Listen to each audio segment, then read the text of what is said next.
Il n'y a pas besoin de se livrer à une étude bien approfondie de la vie de Samuel pour en découvrir la note dominante. Ce que Samuel représente, c'est la place qui appartient à la prière. La puissance de la prière à une époque de transition. Si vous voulez, vous pouvez dire de Samuel que sa vie n'est que prière. Lisez le psaume 99 et Samuel parmi ceux qui invoquaient son nom. Lisez Jérémie 15:1. L'Éternel me dit, quand Moïse et Samuel se présenteraient devant moi, je ne serai pas favorable à ce peuple.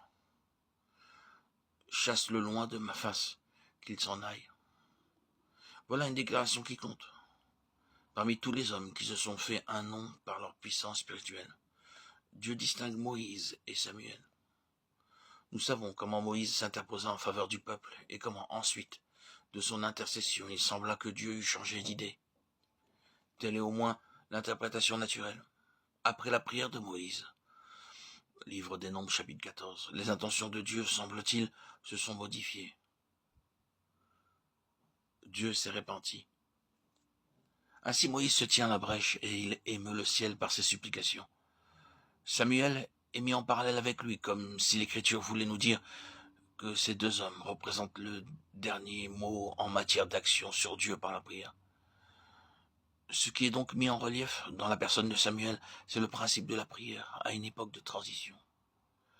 C'est la prière qui est le trait d'union entre ce qui est et ce que Dieu veut, entre une situation précaire et le retour à une situation normale. La transition est caractérisée par ce puissant ministère d'intercession.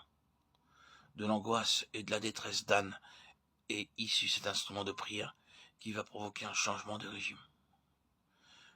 Regardez un peu la vie de Samuel et voyez comme il a recours à Dieu.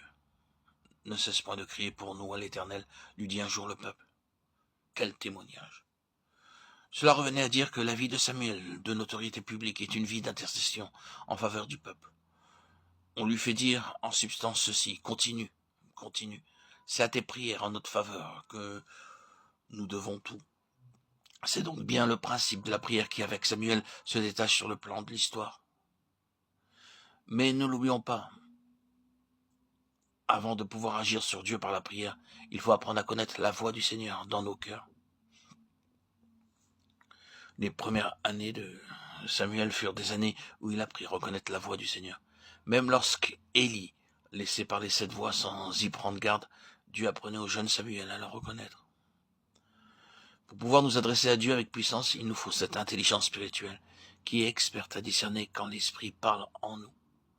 Pour pouvoir parler à Dieu, nous devons connaître la voix de Dieu. C'est très important. Sans cette faculté-là, il manquerait à la prière qui prévaut une de ses bases les plus essentielles.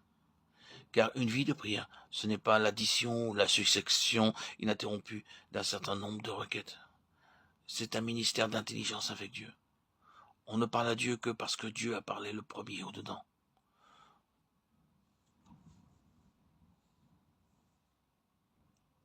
Je ne peux conclure cet audio, en effet, sans faire remarquer que c'est par l'entremise de Samuel que David entre en scène. C'est Samuel, c'est cet intercesseur qui lui fraye la voie. L'instrument qui est appelé au sein d'Israël à restaurer le témoignage de Dieu dans sa plénitude, c'est grâce à Anne, tout d'abord, que Dieu peut en préparer la venue. Grâce à sa longue agonie, grâce à la ténacité de ses supplications, qui eurent raison pour finir de tout ce que la nature avait accumulé d'obstacles pour tâcher de la disqualifier. Puis, c'est grâce à Samuel et à sa patiente intercession que David paraît et reçoit l'onction. Et dans quel but le reçoit-il? Dans le but de mener à bonne fin toute cette œuvre, d'assurer au témoignage de Dieu son expression parfaite et définitive. Tel est l'objectif lointain mais précis qui transparaît partout dans la vie de David et qui éclaire, explique et justifie son onction.